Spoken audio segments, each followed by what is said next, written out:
सिला पर ठंड हो या जिला बबुआ सहिला। बस बस भाई डरा मत बताइए, टॉपी राइट आ रहा है।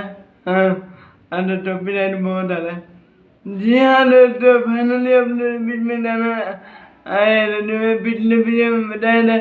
गाना आया था भगवान पे नदी ज्योति सूर्यवंदम मूवी का गाना है। जो लोग विवाद कर रहे हैं, जातिवादी से बोल रहे हैं, भाई लोग दाना ने भीतर देना लोग ऐसे बोलते हैं। गाना बहुत जबरदस्त है, सुनने में अच्छा है और बहुत ही सपोर्ट हिट है। ये मूवी का गाना मेरे 7 घंटे में 1 महीने में वाले तो जब तक स्क्रीन में दे देते हो 7 घंटे में 1 महीने व्यू आ गया। और इसमें बहुत तेजी से रील वीडियो बने, जो मैंने भी ये रील वीडियो बनाया। आप इंस्टाग्राम में जाते देख सकते हो। और हम बता हाँ तो मैंने भी बात करना छोड़ दी, जातिवादी मत रही। मेरे सिनेमा हॉल ही लाते रहते हैं ये गाना।